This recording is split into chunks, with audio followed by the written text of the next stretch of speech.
recommend state policing? Yes, of course, I believe it through federalism. Okay. A situation where one man controls the whole police in Nigeria is not fair. Seriously speaking. Some of the states have their local problems should be addressed locally. Okay. This is the truth. Somebody is in Asaba here. You are bringing somebody from Sokoto to come and police Asaba. How will he know the new characteristics of Asaba?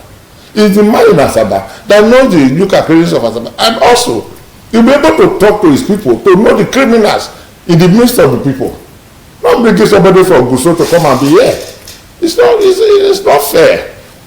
Well, some of the opinion that if we encourage state policing, the government, as it were, of that state will take over, and the police, as it were, will do more beating of the government than of the people. Do you agree with that? What is wrong with that? Americans have their state police. All the federal system around the world, they have their state police.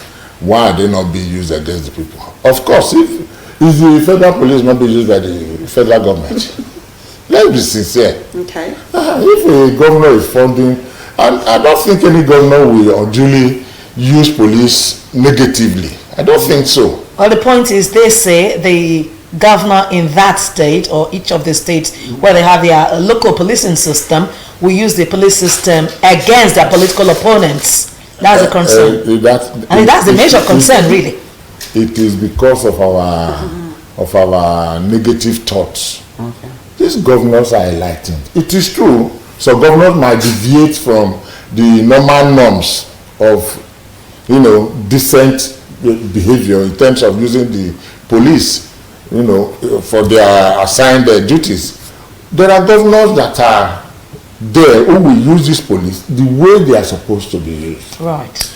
Now, when the hashtag EndSARS protest started some days back, it was actually very peaceful without issues, and we're all happy that, yes, for once, youths are doing it right. And the fact that the president responded quickly with the disbandment of SARS shows that, well, it's good. If you do it right, you'd get response. Before the recent turn of events with hoodlums, taking over. Now, the big issue is the speculation all over that non-indigents are the ones, let's focus in Delta State, for instance, are the ones perpetuating this crisis, causing problem, burning government properties that even Deltans will not do that. Now, you are the chairman of non-indigents Delta State. What's your take on it? Do you think non-indigents should be blamed for this? So you begin to tell us. Non-indigents are the hoodlums. Yes. I don't want to go into that argument at all.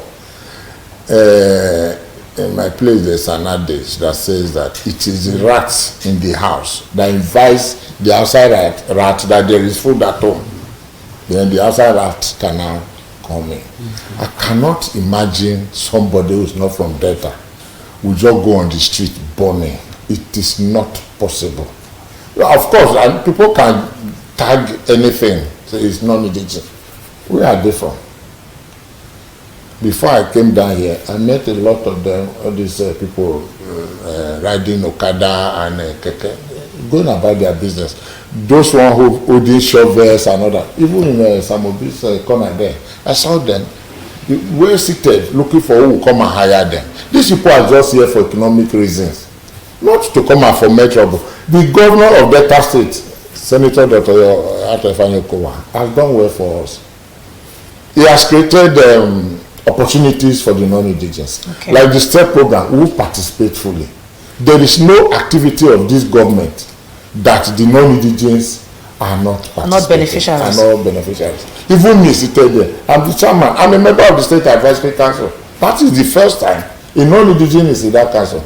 And I'm there for the second term now. The first time I was there, I'm there now. That is to tell you the extent the governor has gone. He's carrying us along. So why would somebody just in his right senses come and foment trouble when there is none? We are being carried along. I don't want to hear such stories. All right. So it then follows. It then follows that as a representative of the non-indigenous here, that the message for the need for peace in the land must be rang very clearly into their ears from your office. It follows that. Yes. That has to be done at this time. Now, moving away from the subject of indigents or non-indigents, yesterday the court along what's that axis now? A court in Asaba here was touched. We understand. Rankoka area. Yes, the Rankoka area was touched, and could have been raised to the ground, but for the intervention we hear of the local vigilante. Now we have local policing mechanisms. Would you say they have done well at such a time? Because as though until yesterday it was mentioned that they stepped in, the local vigilante stepped in and ensured that the place wasn't raised. So what are your thoughts on this? Whether or not, even though the police, the regular police are off the streets, what about the local vigilantes? What efforts have they put in place to ensure that all of these hoodlums do not go into destruction of properties wantonly? The local vigilantes, they are playing a complementary role. They are trying in their own little way because of funding. They are not being funded by the government. It is the communities. And if they can stop such arson yesterday, they have done well. We encourage the formation of local vigilantes because apart from this incident of protests and all that, the S-men in us, the Fulani S-men, kidnapping and all that. At our council, I've been the chairman of that committee for so many years now. I know what the local vigilante does. We recommended that. The committee recommended that the local vigilante should be strengthened at all levels to help complement the efforts of the police. It's not as if they should operate in isolation, no. And they are doing well. If well organized in the various communities, they are doing well. And for people to be destroying, properties, public properties, it's really very embarrassing because the money that has been spent building that place, if you burn it down, what happened? The government will still build that place. That money that should have been used for another project will not be diverted there. And this miscreants that are burning this structure, are they going to get the contract? It's people that built them before that will still have the contract. So are they not putting more money into the pockets of people of some who are fighting against? Yes. So it's really crazy for somebody. Look at that beautification at Koka. You set that place on fire. The Asaba that has been like a glorified village is being turned into a city, a befitting capital. Now some miscreants are going there to put fire. For what? What was the reason? So the government that is doing that, what do you expect the government to feel now? That my efforts are not being appreciated or what? So we really want, from what you have said now, the local vigilantes to be strengthened. To be strengthened. Yes, that's one point you just made. Yes. Now you listened to the president yesterday. Did you listen to the president yesterday? Okay, fine. We have to be reassured that you listened to him. Okay. Having listened to him, would you say that what he spoke would assuage the youth and deter them from further protest after the lifting of this curfew? Would you also say, from your own perspective, that his speech in any way spoke to assuage or reassure the policing system, talking about the police force? Because right now they are demoralized, especially when we hear is a wash on the social media of police being killed here, killed there, to the extent that yesterday in Ughelli they had to protest to say we are human beings as well. It was really ironical and really painful for me to hear that they have to defend themselves, they are human beings as well, they do not want to be killed and all of that. Your thoughts on this, please? Thank you very much. The speech of the president, I don't want to go into that because it depends on the perspective with which you are looking at that. Now let me highlight some for you. One when he said, "Do not take my quietness for weakness." That's one. You see? Another one, youths, we have heard you loud and clear. Stop protesting. International communities, please mind your business and face your own country. Now, it mentioned list of government initiatives for the youths as another. It said, please go about your normal business. That's it. What I can take away from the speech yesterday is we have heard you loud and clear. To the youths. Yes. I am a father. If my children are revolting, Of course, the president does not need to be urgent before addressing the country. You can see the crimes come and address the country, from both international and local. As a father, when your house is burning, you step in and address the issues, make sure you calm tempers. Like the question you asked, if the speech will assuage the feelings of the youth, will make them to go out of the streets, fine, let them go out of the streets. I don't want to say if it will really assuage the feelings of the youth. That is why I say it depends on the perspective at which you are looking at it. But as a president of the country, we have to listen to him and obey him. Of course, we wouldn't expect him to come out as a weakling that, start begging and all that. But there are ways you make your speech, people will be happy. If you look at the social media. Were you happy? I have told you that I took just what I heard you loud and clear. You're running without loud and clear. I took that from him. Okay. Then the police side of it. The police are our brothers. They are our children. They are our relatives and all that. Yes. So why would people be killing them now? It's really bad. It's really, really very bad. The police are there to do their work and earn their daily living. They want to survive like every other person. It's just that they find themselves in that area. That profession. Anybody could have been there. If there is no job, you get job as a policeman. What you do? Why would somebody kill you for doing your job? It's wrong.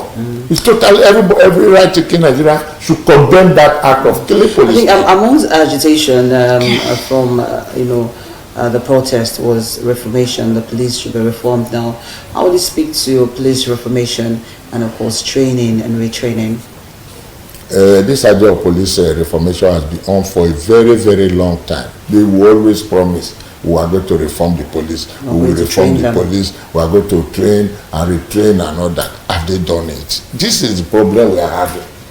You don't just make statements and you not back it up with action. When the president has told us there is going to be an holistic reformation of the police, let's wait and see. How long do you think we should wait? This is not a question of let's wait and see. Because it's because they're tired of waiting. Having these issues. Yes. Why I say let's wait and see. There is no limit to patience, but the youth are not patient. The way we will be patient. We have been patient for 60 years. And that is why we are like this. So the president has promised a total reformation of the police. Let us see action. Exactly. It's not a question of we and the bureaucracy will keep it for the next 10 years. No. By tomorrow, by Monday, Tuesday, let's see action. One actionable plan. We want a time set. We want to have a time frame. Yes. That this is where from here to here. This is what we are going to achieve. Give yourself a milestone. This is what we are going to do. Let's see it. Exactly. You see, people tension will start coming down. Right. The police are not well paid. They are underfunded. Everything is wrong. Okay. We cannot actually exist alone in a particular state. Just like I might decide to move and go to Sokoto, for instance, to settle. I might decide to go to Port Harcourt, for instance, to settle. So we have other indigents in Delta State. Now let's do us, a mild, just more like a bit of statistics now in terms of population. How populated are the non-indigents in Delta State? We are so many. Okay. Of course, my association, we have about 1.7 million people. In Delta State. That is my association. Your association alone? Yes. About 1.75 million. We are so many. Are you not seeing the streets? I do not see the streets. We are so many. It's not a small population. Okay. This was Edo Delta. It was one state before. Right. Where we have intermarriages. You settle here. You are in your home like me. I've been in Delta. I married a Delta woman. My children down here. They themselves are men now. You are no longer a non-indigent. That is the problem of Nigeria now. National integration. That is the problem of Nigeria. My children are also marrying here now in Delta. I and you will still call us non-indigenous. We have the right to even contest to be the governor of this state. Indeed. Because nobody can be more veteran than me now. Okay. And that. By virtue of your position as chairman of non-indigenous. Even the constitution backs it up. Like, Just 10 years. For 10 years. 10 years, we are supposed to be an Yes, you can run indigenous. for elections. The gaps in integration, ethnicity and all that is not allowing that. That is the problem we are having. I mean, Ethnicity is a challenge. you have a strong cloud, and looking at what is happening now, I do believe that non-indigens certainly have a positive impact to actually make things better. Now, we're looking forward for something better in Delta State, by and large, Nigeria. What would be your recommendations as we are running up? Yeah, we are into every sphere of life in Delta State. We are into commerce, we are into everything. Check the businesses in Delta, the small scale businesses. When the governor came, he introduced this skill acquisition program that has also helped to reduce crime, unemployment, and all that in the state, which I told you we have benefited and will be benefited.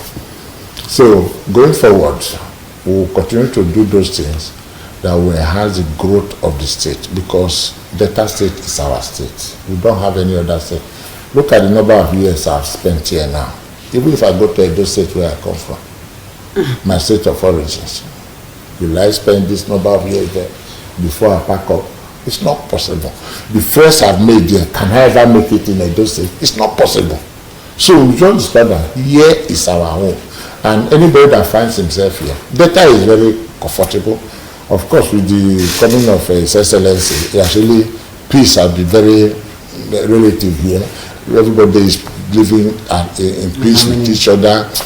We don't even know whether one person is a non-indigenous or otherwise. And all that. We have properties everywhere, and So, going forward, we have to continue to abide by the rules of the state, do what the indigenous are doing to enhance the growth Take of the ownership state. of Delta Take ownership of Delta State, because we have no other place. It's here.